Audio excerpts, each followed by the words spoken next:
Hi, I'm at my sister's house today. She's doing the quilt along with us, and this is her second quilt. So she wanted a little help with her layout, and we've been getting some questions about how to lay things out.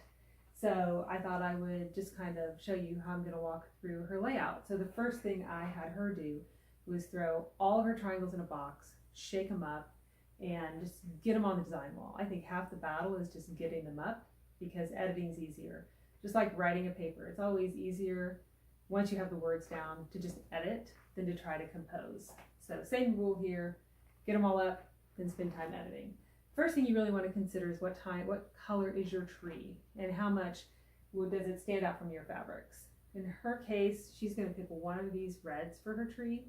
So obviously she does not have any blending problems. If you have a tree that's close to one or two of your fabrics, you want to kind of avoid putting those fabrics in the tree area and definitely avoid the topper area. There are about 6 triangles in the topper that you want to avoid.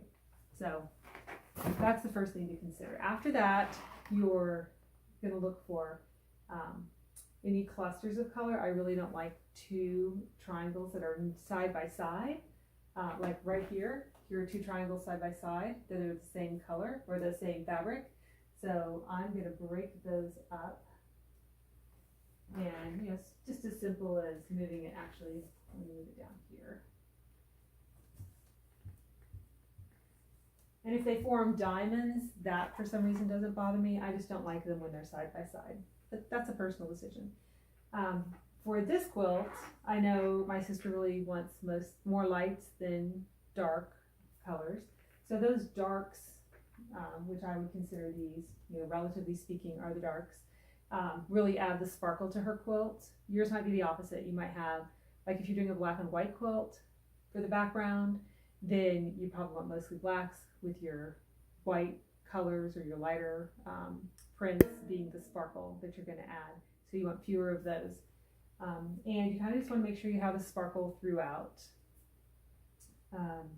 And while I'm rearranging these, I'm also going to kind of look at grain line to see, like on this one, it's obvious because the numbers are either right side up or upside down, and this one's at an angle, so I'll just fix that line here.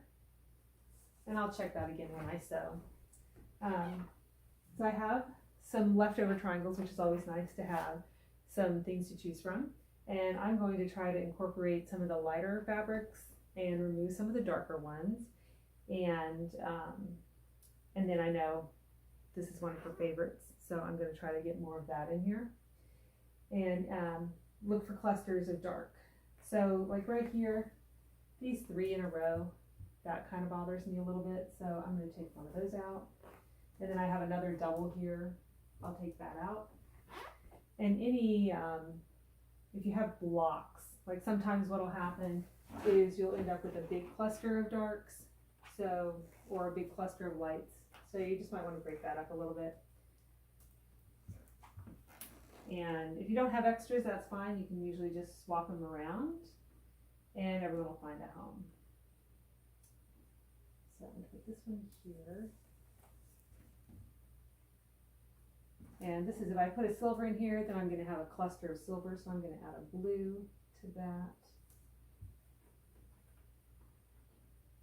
Actually I'm going to put in, since this is one of her favorites, I'm going to throw this in here instead.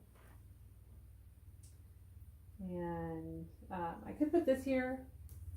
That gives me that little diamond. That doesn't bother me, but I know my sister, I think that's going to bother her, so I'm going to swap it out.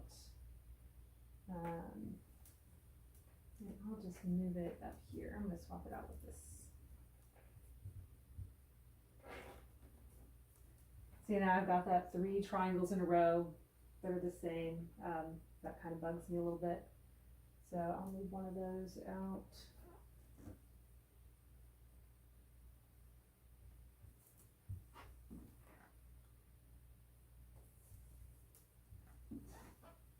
Okay. So at this point, I think I'm pretty happy with that. We'll have to see how she feels about it.